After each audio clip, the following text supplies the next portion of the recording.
Christy called me last summer and said, will you come and talk about what you're doing with goal setting in your classroom? Stephenson is in Southwest Portland.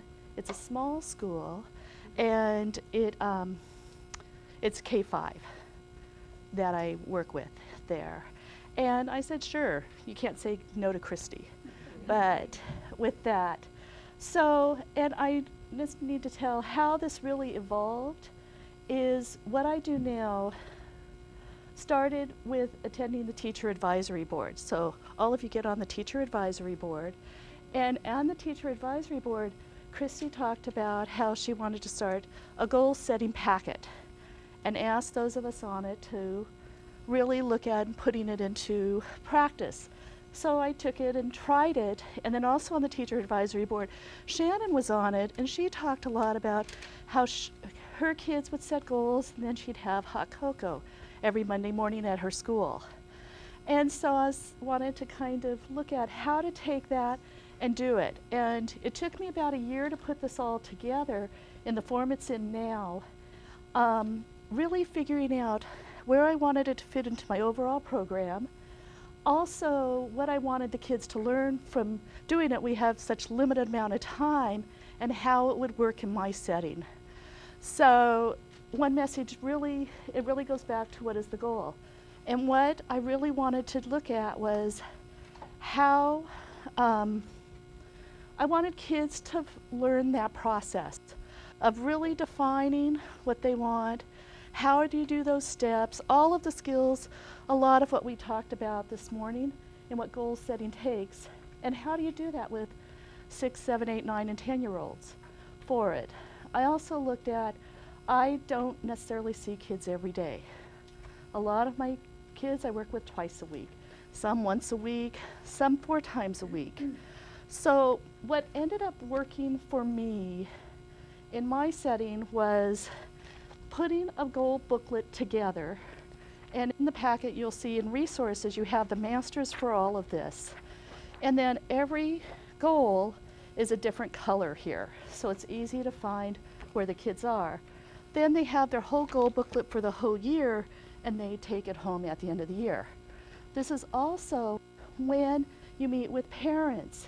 They are so impressed by this too.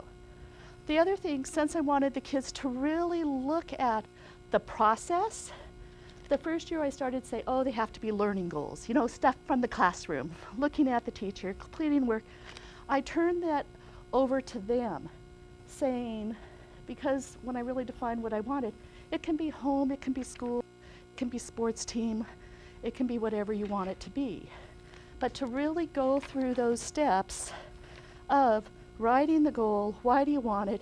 If you pick some of these up, they want to reach their goal to get hot cocoa. I mean, we're dealing with 6, 7-year-olds. So what I really learned, though, out of that was a lot of the home stuff, it really fostered discussion amongst the kids. Because one day, so they write their goal, we then developed a tracking sheet and a concrete way to measure the goal. So, like this month, one of my students, her parents put her to bed, she gets up and starts doing artwork, and they wake up and find her. Her goal was to stay in bed. And, you know, so then how many days is that? Well, it's every day. And then how many days do you have to do it? Other kids, you'll see in the video, a lot of kids will talk about homework, turning homework in and stuff. We cross off the days of the month. They don't do that. So then they say, oh, there's only 15 opportunities. How many stars do I need with that? So it really gets them that sense. A lot of the children I work with have executive functioning. I want them to start thinking ahead, picturing ahead, doing that. So of what it is. So go ahead. So Noah, what was your goal? To do better at math. But what specifically, what were you going to do to get better at math? Practice, multiplication? Cards. Flashcards. So he wrote that as his goal. And why did you want to work on that? I'm going to get better at math. And he planned what he was going to do. What did you say you were going to do? Do it at my station at home and at my dad's. And what did you make? What it says? What does it say? I need to have flashcards. So what did you do? Made flashcards. And we did. Did you practice yesterday? But I always forget to tell my mom. Did you practice Monday? Sunday? Saturday? These days? So, how many stars did you need? Let's see. 1, 2, 3, 4, 5, 6, 7, 8. You got a 12. Did you meet your goal? Yeah. You get hot cocoa. So we do go over them 2 or 3 times a week. Have a calendar we go through every day, crossing out. Basically, we have it on here so they know where it is. We do it once a month. About once a month. You don't take it home. The hot cocoa? At the end of the year. Okay, that's fine. Yeah. No. So I mean, last spring, figured out the colors work real well to find the one you're on that month for the kids, and then at the end of the year they take it home. So we do flip back, look at other goals that you've done and everything. Each month is different goals. I turn that over to the kids. And what was going on here, as many of you in elementary schools will know, this was a 4th grade group. There's 1st graders in there because the teachers planned a buddy lesson with their buddy class at the same time. I had them bring their buddies. So the 4th graders were explaining to the 1st graders how it worked, and then the 1st graders got the hot cocoa also. So that's why Noah was really explaining what his goal was to his buddy with that. So then they also got the hot cocoa. Other things that have happened, because we do it once a month, and it's with their group, my Learning Center group that I have with them, the kids start talking as they're developing their goals. Last year, a lot of the goals dealt with sleeping.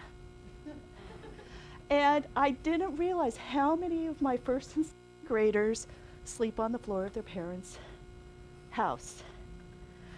And that just was a common theme. Brushing teeth is another common one. The sensitivity, they don't want to brush their teeth. So they started talking to each other about ways to sleep in their own beds. What they can do, started helping each other and talking about how to brush their teeth. It also really, it's a small building that's high achieving. Kids that don't necessarily achieve feel very isolated. They're finding other people that have similar struggles to them that the typical child in our building doesn't have. Do you do goal setting with all the students that you work with? I don't with the kindergartners. I do starting about 1st grade. And what, just curious how your schedule works. How do you fit that into your schedule? I give up 1 day of our program a month. That's when I talked about, this is how I fit it into my program. And then to go through the booklet, it just starts out as part of our beginning thing, or I either do it at the beginning or at the end. Usually at the end of our session is Go Noodle, Shadow Bucks, and Goal Booklet. Just very quick with that. So, but it's just a system that I have found works for me in terms of the preparation, everything. Costco's where I get hot cocoa. They don't stock it year round. So when they do get it, I get about 3 boxes for the course of the year with that. I asked logistics and stuff. How do you get the hot water? I have a sink in my room and I have hot water. An old coffee pot and just pour through. And then I have a bunch of mugs I got at Goodwill. Perfect. Do you invite only students that have made their goals? No. Everybody at the end of the month. So everybody at the end of the month has this. We look. What I can tell you, some of the kids, they're reading at home. Their goal is only 4 or 5 because I know getting them to read at home at all, if they do it twice a month, it's a brand new thing. Other kids, it's 20. Sure. So, and that they focus on theirs and they don't focus on each other's. With that, it's real personal to them. I do have kids that don't make it, and we move on. And we just turn it over and say, okay, here's the new month. But they come to the. They don't get the hot cocoa, they still come. But is it just at your regular reading time or something? It's at our regular group time. That's not with that word. Yeah, it's at our regular group time if I meet with their group. If it's not, I pull another group in to join a group. And if I don't see the 5th graders, I try to match them up with when I have the 2nd graders, and then they help out with that. But the discussion that has come out of it has just been incredible for the kids. How long is it, so you, once a month you meet with your, so you have your learning, you have your groups you do during the month, and then once a month you meet with them. Are you, how much time are you, does it take you to kind of go over goals with kids? To do the goals and do that, Because you do like a few groups during I the either day meet for or- 30 minutes or 45 minutes, depending on the group. Okay, and then is it usually grade level you do it? Yes, I mean, most of my groups, I mean, I have one group that's 2nd, 4th, and 5th. I Yeah. mean, but it's whatever their group is. Yeah, that's great. So whether it's, I do 3 executive groups a week. So I do one of those days because some kids I only have for executive functioning group. And those are I do a 1st, 2nd executive functioning, a 2nd, 3rd, a 3rd grade executive functioning, and a 4th, 5th executive functioning group. Yeah, that's this year. So next year will be the 4th grade. Yeah. So I try to pick one of those days because there are a number of kids I only see that one time. So this happened to be a 4th grade reading, and he's 4th grade, she is. There's their 1st grade buddies, and another table has the other 4th graders with their buddies. You don't necessarily need to have them tie their goal to whatever that group is. You're just kind of Right. going to learn to think about what it looks like to Yeah. set goals and And have success. that's what took me a whole year to figure out, was my goal of doing this. I want them to go through that process a number of times. And what's real exciting is after 2 or 3 years of doing it, I mean, there was one day I overheard a 5th grader talking to another 5th grader teaching him this. And then the mother, because she learned this process. A friend of hers had to do a piano recital. She was helping that person put together a calendar of her practice schedule to get ready for the piano recital. So the mother of that girl came to me going, she's promised something out of the shadow store. And I said, we'll do it. If I have a student who's teaching another student how to do this. Yeah. So for like practicing flashcards every day, so Uh-huh. does he practice Tuesday night? Does he come in Wednesday morning and mark his calendar right away, or how's like the progress monitoring work? I trust them. I'm not checking up on them. And we open it up and say, what was your goal and did you do it? Oh, okay. Hmm. So you don't check in daily or weekly or anything? I once a month? try to check in at least 3 times a week. Oh, okay. Yeah, so that they see it over the course of the whole month. Oh, okay. Yeah. And it's just a quick 5 minutes. It's just a check-in, how quick, you been and doing it? they lie to me, they lie to me. Yeah. I mean, Yeah. most of the kids aren't lying. They're not lying, but Kids have more than one goal, or? at this point, we just do one. One a month. One a month. Or one between every hot cocoa party. Yeah. Yes. Paula, you've shared that you've had kids who've been in the Shadow Project for a long time and Uh-huh. have taken it upon themselves and have struggled, obviously, in Uh-huh. school and have shared their stories with younger children and also are helping them with their goal setting. I'm wondering if you could tell a little about that. Yeah, so when I don't see every group every day, so I am pulling other groups in. And I try to be strategic if I can, and having them, if I know I have a bunch of 2nd graders that need help with writing, I try to bring my 5th graders in to help me fill the books out. The other thing, Christy has asked, do you want us to do the monthly page for you? Because we're drawing the calendar. But sometimes, because the calendar, it's 2 months, or it's just 3 weeks, or whatever, so I want to keep this page blank. So older kids, by this time of the year, start drawing their own calendar in. so then they can help draw it in for the younger kids. But that's where I really saw the power last year, where a lot of my second graders were talking to the fifth graders about sleeping and wanting to get and sleep in their own bed, and the fifth graders were telling them they went through that themselves and that they can do this. So there's value in making your own calendar versus printing one out? Yeah, well, they're practicing counting.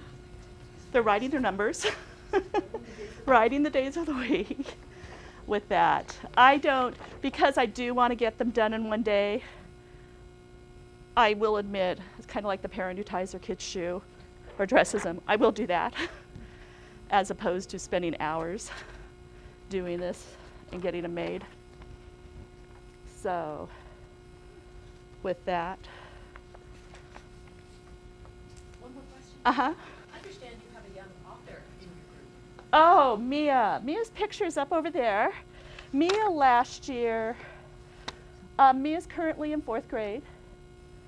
Kindergarten, she cried every single day of school. She cried every single day of school. Her parents had her, she did get a diagnosis even before she started kindergarten, even on medication, which she has responded well to, was crying. I started working with her as a 1st grader, and as a 3rd grader, with no prompting from anybody, she wrote a story about courage and what it takes to learn and how hard it is. And so Sydney and Quinn, I'm going to cry about her. She's worked so hard. And she read it, and it will be on the Shadow Project website. But she's now in 4th grade and doing really well. I know. It was by chance that Christy was in the school last year, and Mia just happened to have finished her book. She wrote it in her general ed classroom as a narrative story. It was a narrative story unit that her general ed teacher, I didn't even know it was happening, and her teacher showed it to me when it finished. And it turns out Christy was there, and I said, "You have to see this." So. What it's like to be weird. Uh-huh. It's okay. Yeah. Yeah. And I mean, that one thing that I do have at Stephenson that I know many buildings don't have, I work with a lot of parents, and there's a lot of communication with the families and coordination, and I do need to admit, Mia has also gotten outside therapy with that, and so we've coordinated a lot of that together, talking to the counselor where she's not getting any outside at this point in time, that she's doing real well. So, yeah. I just wanted to share with the group one of the things that we did at Grout is in the spring, after the kids are very used to the Shadow Project and they know what's expected, they invite friends from other classrooms to come to our Shadow Shopping Day, and they have to write a letter to the student's teacher, request an invitation, please allow your student to come at this such and such a time. And it was a great way of getting them to show off what they've done to their peers and making the resource room not be such a scary place where those kids go. It's a cool place where you get to shop. And get to shop and do that. Great with that. I also got asked, how do I keep track of shadow bucks? This, okay. This is called Shadow Basket. Here's all my shadow bucks, different colors for different things. Each of the kids has an envelope. We just put the shadow bucks in it every day at the end before they leave. So, anything else? No? Oh, it's fun. I like my job. Yeah. Thank you very much. Yeah.